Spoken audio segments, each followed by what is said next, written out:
Good afternoon, ladies and gentlemen. This is Professor David J. De Los Reyes.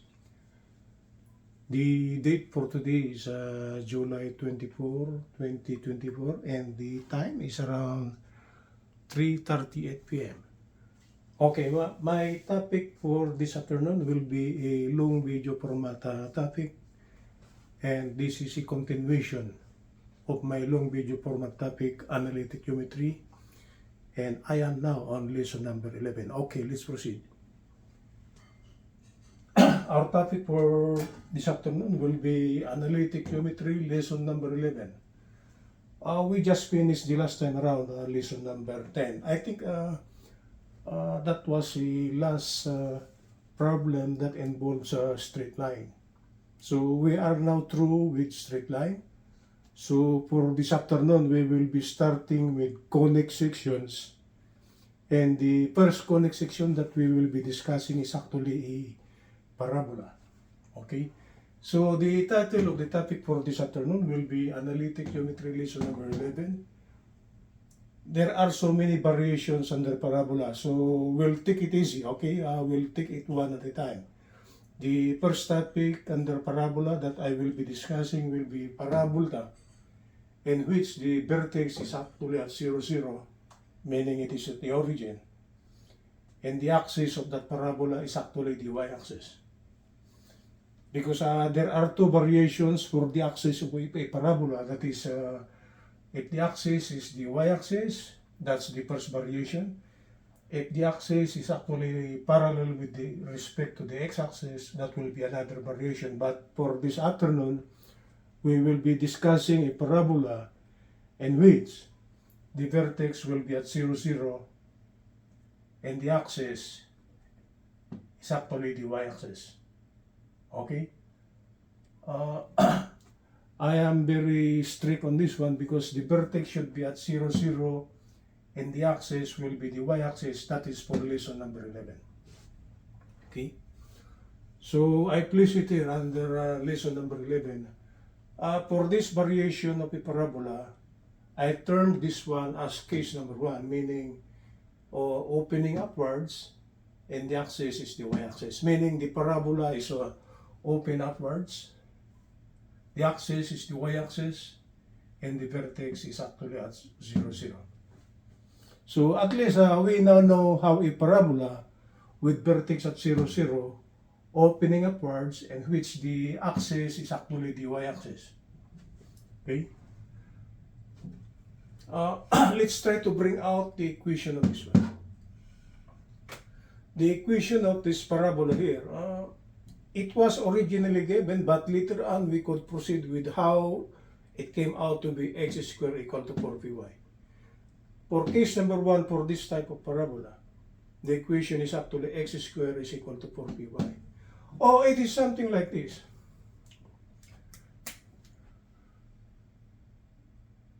For one value of x, supposing x equal to 2, okay, there will be two values of y. It is this value y here, and this value y. Okay, so that's the reason why this is a quadratic equation.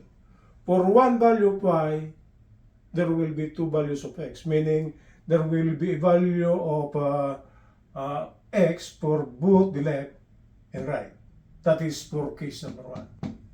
Again, if we try to transfer the location of that x, supposing x equal to 6, okay, there is another, there will be a y here, and there is another value of y here. Okay, so it's still the same. The reason why this is quadratic, for any value of abscissa, okay, or for any value of, sorry for this one, this should be y. Y. Right? For one value of y equal to 2, there are two values of x. If the value of y equal to 6, again, there are two values of x. So actually, the parabola is actually symmetrical with respect to the y-axis. That's the reason why this is quadratic. Right? You got it? So, by heart, we must have to memorize this by heart.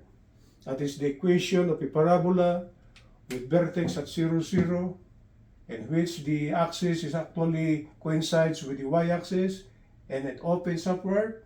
This should be the equation. Okay, let's try to bring out the properties of a parabola. For both case number 1, 2, 3, or 4, the properties are actually the same. It's just that the variation will be different. So I will now be presenting the legend for a parabola. Capital letter F is actually the focus or fixed point. On the parabola, this is the focus. It is designated by capital letter F. Next one, directrix, is actually the fixed line. The fixed line here is this line here. For case number 1, for a parabola that opens upward, the directrix is actually below. This is the directrix. And the equation for this one is actually y equal to negative p. But what is negative p? Later on, we could go to negative p. P is actually the distance from vertex to focus. And the other variation of P is that P is also the distance from vertex to directrix. So meaning to say, this small letter P here is actually designated by letter P from these definitions here.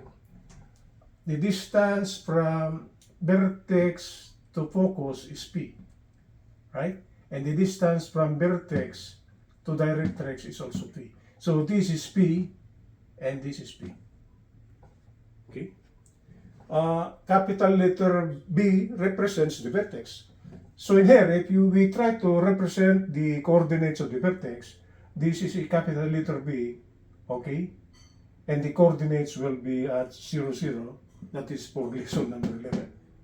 Because there are actually parabolas and which the vertex is not at 0, 0. That's a worst case scenario for a parabola. So for case number 1, if the vertex is at 0, 0, it's a little bit easy. Latus rectum. Latus rectum is actually the total length, I place it here, the length of the latus rectum is 4p. Right? And where is the latus rectum on the diagram? This is the length of the latus rectum. Latus rectum is actually a horizontal line that passes through the focus. So I place it here. The total length of the latus rectum is actually, this is 2p and this is 2p. So the total length of the latus rectum, this is the latus rectum. First point, second point, that's the latus rectum, and the total length is actually equal to 4p.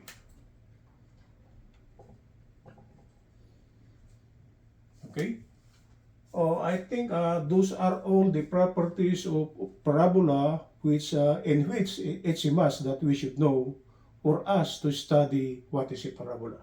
Okay, let's try to bring out how this parabola actually, the graph of a parabola came out.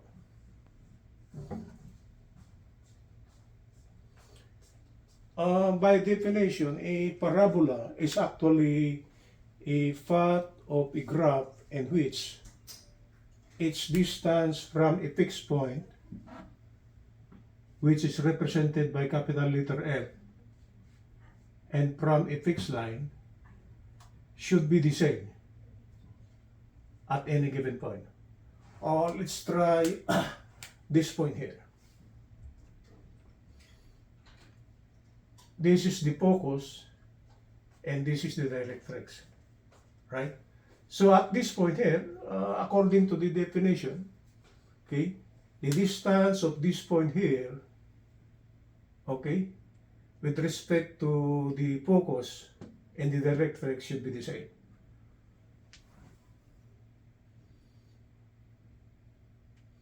Okay, so at this point here, this is P, and this is P. If we try to move the point, assuming this point here, okay, this distance here should be still the same as this one. Because the definition of a parabola is that the path should be equidistant from a fixed point in a fixed line at any given point on the graph. So this should be same, this length here should be same as this one. Assuming we move the point, this point here, the distance of this point with respect to the focus will be this length here. And this should be the equivalent to this distance here. At any point on the graph, if it is moving, its distance from the focus and the reflex will always be the same at any given point on the graph. Supposing the point is at this location here, its distance from the focus will be this one, and its distance from the directrix, the fixed line, should be this one. It seems this length here is same as this one. So as the line keeps moving, what will come out will be a parabola.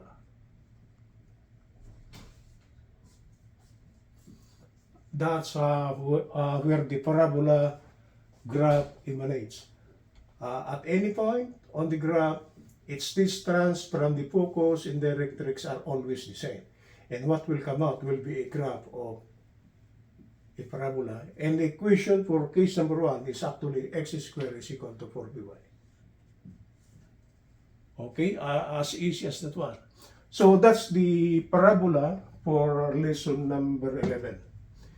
Parabola, by definition, it's a graph of points in which, as the point moves along the graph, its distance from a fixed point, which is the focus, and from a fixed line, which is termed as the directrix, should be equal at any moment as the point moves along the graph. Okay, that's a parabola. So the next time around, I will be discussing case number 2, and this will be the reverse of case number 1. Because for case number 1, the parabola is actually opening upwards. And the next time around, I don't want to rush things, right? Okay? I just want to discuss one topic at any given time. So the next time around, we will be discussing case number 2, in which the equation will be an x squared equal to minus 4py. Okay? Because the topic for this afternoon is actually x squared is equal to 4py, and this is a graph. So the next time around, I will be discussing x squared equal to negative 4py. And as we said, we will still be discussing the legend that comprises a parabola. Okay, good afternoon from Los Angeles. This is Professor David J.